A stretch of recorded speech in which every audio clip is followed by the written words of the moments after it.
Well, hey y'all. My name is William Lawson. This is the Saxophone Factory.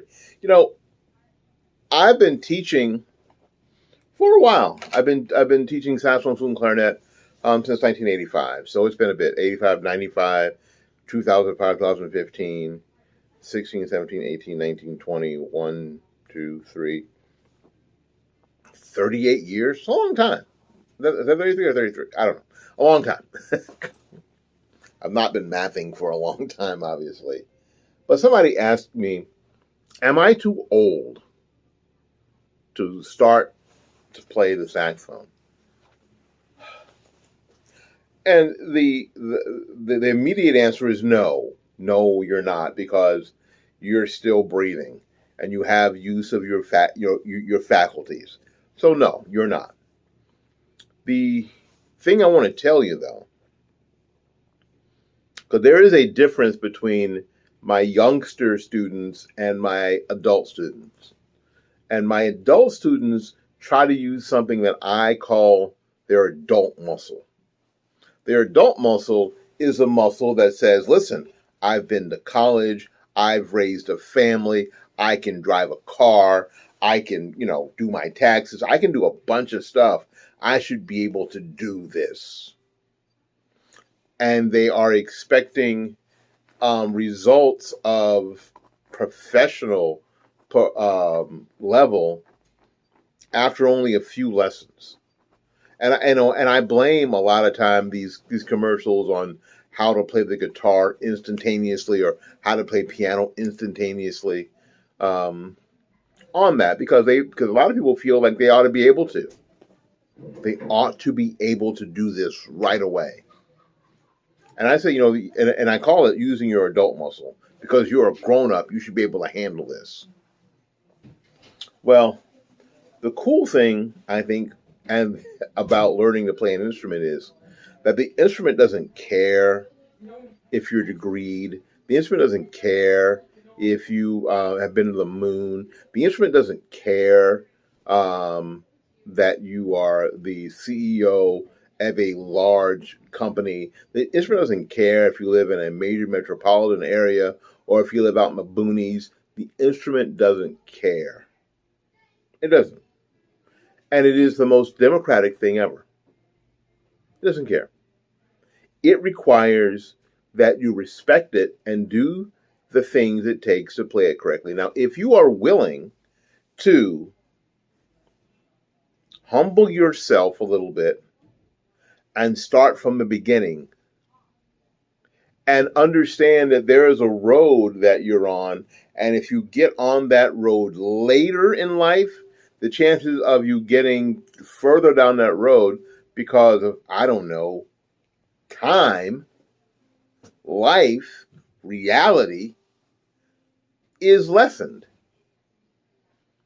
If you start at 40 years old, the chances of you being a professional musician in the way that you think of people like John Coltrane and Sonny Stitt and Charlie Parker and Paul Desmond and Phil Woods is probably not going to happen, because you're probably just going to run out of time. You're going to run out of life, because you are not going to be able to invest the time those dudes invested. You're not. It does not mean that you're not going to have fun, and it does not mean that you could get pretty good within reason. So if you're willing to understand and accept the journey and not be concerned about a destination, you are ready to play the saxophone. You're ready to play the piano. You're ready to fly an airplane. The president of Icon Air that makes the Icon A5 is 80 years old and just got his private pilot certificate. Seems crazy that the guy who owns a company that builds airplanes just learned to fly them. Seems crazy, but it's true. He just got his private pilot certificate. He's 80 years old. So it's possible. Are you too old? Not at all. Not even a little bit. If you're watching this video on YouTube, be encouraged. Well, so, Willie, what do I do? If you want to learn how to play the saxophone, get a saxophone. Well, where do I get them? You can. I would rather you. This is super important. So listen up. I would rather you go to your local music store if you have one and rent a student instrument. I would rather you do that than to go online and try to buy an instrument, especially an Amazon instrument.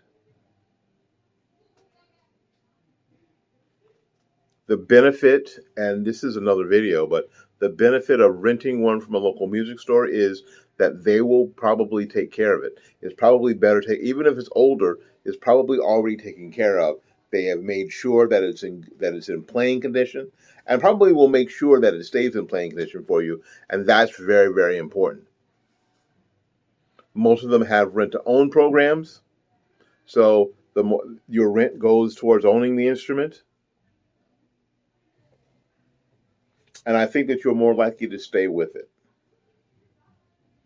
Because mostly, not always, but mostly they are higher quality instruments. I'm going to do a video about instruments that I think that you should avoid. Now, I know that that's a dangerous thing because these instrument manufacturers, they get their liver in a quiver, our panties in a wad when you start telling people, don't buy that. Don't buy that. Buy this instead. They get pretty upset, understandably.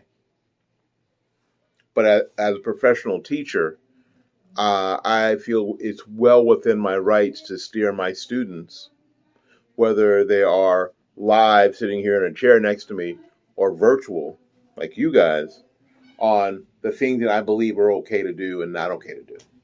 A lot of people do instrument comparisons because they have money and companies send them instruments to try out. Well, no one has sent me an instrument to try out. So all I have to go by is the instruments that come into my studio that my students play. So we're going to do that for sure. But in the meantime, if you have a local music store, go to a local music store and rent an instrument. Find out if they have a rent-to-own plan, and find out if they've got a plan by which to take care of that instrument to make sure it stays in good playing condition. Second, if you can find a teacher, a local teacher, do that. There may be a college or a university that you can study from a student there fairly inexpensively. Now, the caveat about studying with a student is that these students move on, and the chances of you having that teacher for an extended period of time is probably pretty low. But they can doggone sure make sure that you get a good start. They can doggone sure make sure that you are held accountable, especially in the early stages of your playing. And as long as you're not trying to use your adult muscle and that you're open to new things, you should not have a problem. Because I'm going to be here. I'll be right here. Okay? All right. If you have any more questions, write them down in the comments. I'll be glad to get to them. If you have any questions at all about saxophone and reeds and mouthpieces and what music to pick as you're learning, please just write them down in the comments, and we'll do a video addressing all of your questions. I cannot wait to hear from you. So until we see you again, keep playing.